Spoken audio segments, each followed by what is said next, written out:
Saudações, Bira Monteiro do canal Bira Monteiro. Espero que todos estejam bem, conscientes, tranquilos, encaminhados com tudo que tem acontecido no Brasil hoje. Mas eu vim trazer uma reflexão minha. Por incrível que pareça, muitas coisas que a gente fala que faz mais sentido são durante conversas, não durante uma gravação como essa, ou durante uma live, etc. e tal, mas sim na conversa íntima com as pessoas. Então, um colega meu que tem uma posição de liderança, né? Assim como todo mundo que é responsável por pessoal tem, mas ele tem uma posição de liderança bem destacada, me disse bom dia. Eu disse bom dia para ele. Eu perguntei como você vai. Ele falou: tudo aqui estamos muito, né, todos aqui estamos muito preocupados com esse vírus, mas é todo o Brasil. Eu falei: sim, lembre-se que preocupar-se não é ação tática. Se você tem alguma coisa que está te preocupando, se você tem algum risco que você está correndo, você tem que mitigar esse risco. O que é mitigar o risco? Mitigar é diminuir, é evitar com que ele aconteça, é reduzir drasticamente, e não ficar colocando a possibilidade, e não ficar colocando as coisas na conta dos outros, ou ficar olhando para as pessoas que estão fazendo determinada coisa, mas o que é mais importante é o que é que você está fazendo para diminuir a sua preocupação e para reduzir o seu risco de qualquer tipo de coisa que você tem preocupação. Não só nós estamos falando aqui da questão do vírus, mas também estamos falando de tudo na sua vida. A questão de ficar sem alimentos, a questão de ficar sem dinheiro, a questão de ficar sem qualquer tipo de coisa que você pode e deve mitigar, ou seja, deve trabalhar para isso não acontecer. Aí tá. Aí eu falei assim: tira o preocupado e coloca um confiante. Todos estamos muito confiantes, pois estamos tomando todas as medidas necessárias para a prevenção já para suportar esse período. Vamos vencer essa crise. Aí ele falou: sim, concordo com você. Eu falei: então, como líder que você é, cabe a você tranquilizar seu coração em primeiro lugar e preparar as pessoas para momentos difíceis. Porque sem preparação a gente não consegue. Aí ele falou: isso mesmo.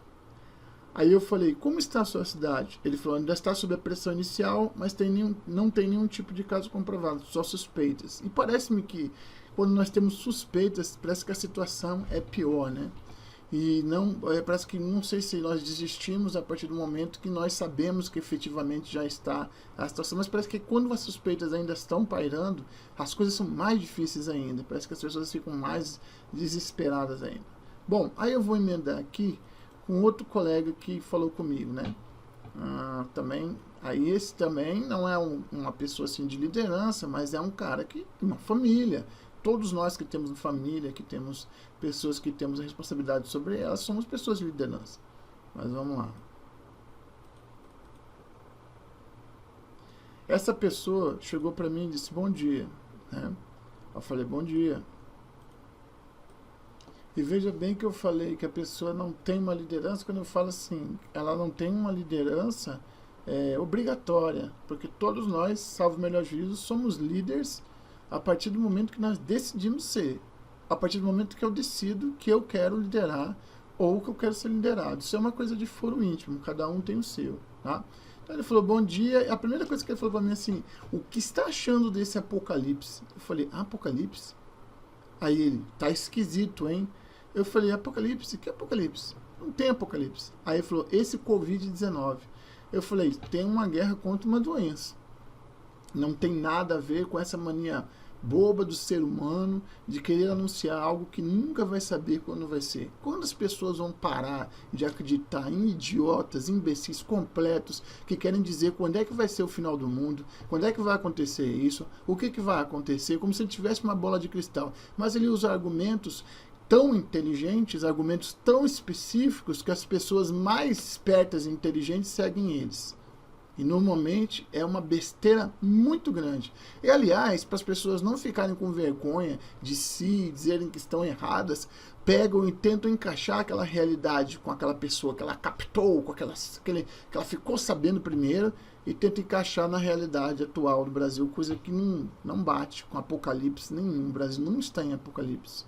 Se a gente for observar Itália, Alemanha, Inglaterra, e a maneira que o vírus pegaram eles, por exemplo, durante o inverno, Não tem comparação do como o vírus chegou no Brasil, mas o brasileiro adora reclamar, essa é a verdade. Bom, aí eu falei assim, não tem nada a ver com o apocalipse, falei assim, nós estamos em uma guerra contra uma doença, né?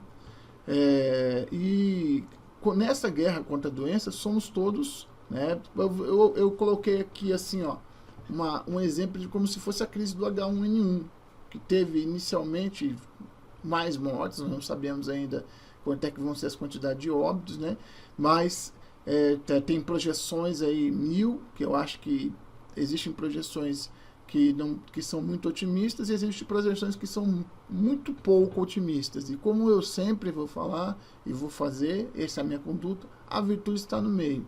Eu acredito que vai sim acontecer óbitos, assim como acontece óbitos em todo tipo de catástrofe, em todo tipo de situação difícil. Entretanto, não vai ser tão feia quanto está se projetando. Eu até acredito que a projeção feia seja para que as pessoas tomem mesmo cuidado, porque as pessoas não estão acreditando, né? Mas vamos lá. Eu falei o seguinte, quando você está com dor de cabeça, você não vai falar com um cirurgião geral, né? Um cirurgião para fazer uma cirurgia para te retirar essa dor de cabeça. Você vai tomar um remédio para dor de cabeça.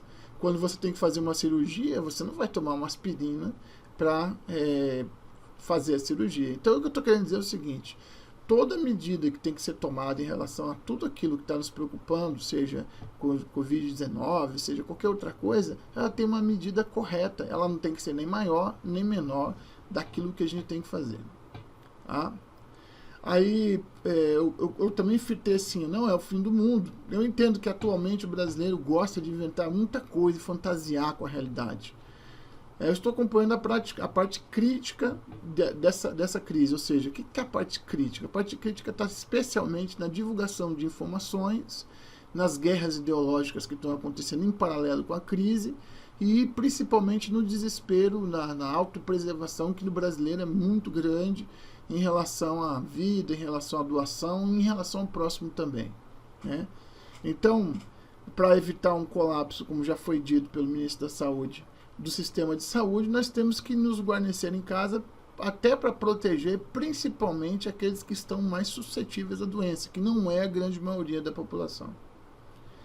Os cuidados, de maneira geral, se vocês observarem, são os mesmos para a gripe. Sim, tirando talvez a situação do isolamento e da transmissibilidade, ou seja, da possibilidade de você transmitir, receber e transmitir a doença, tudo que está sendo dito bate muito bem com uma gripe, apesar da veemente, vamos dizer assim, da veemente discordância das pessoas em relação a essa situação.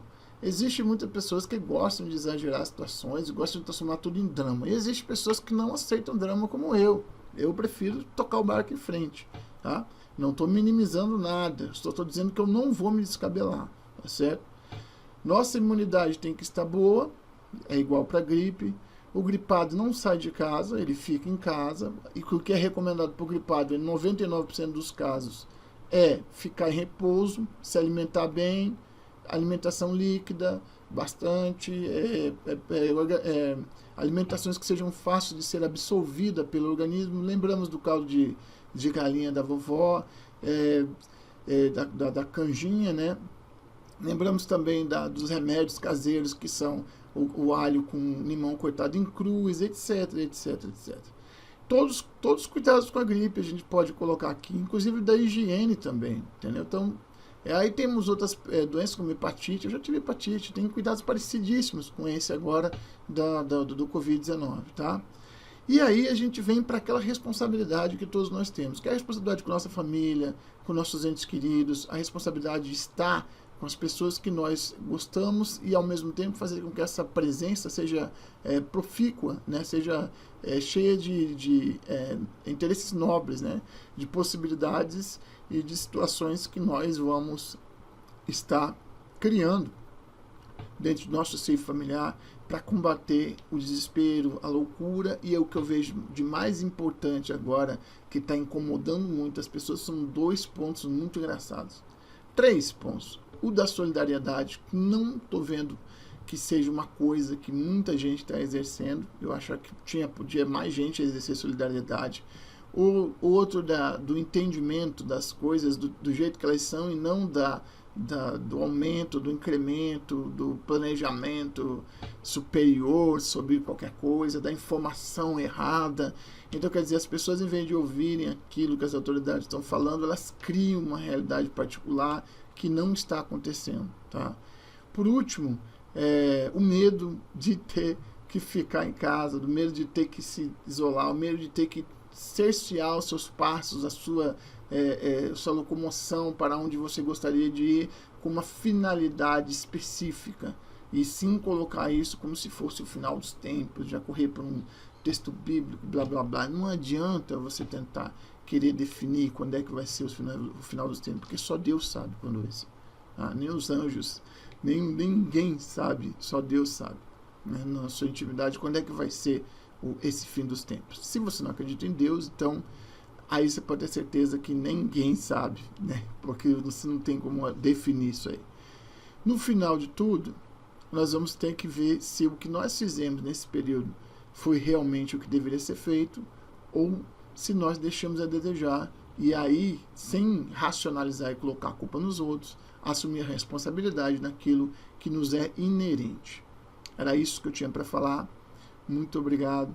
Um grande abraço.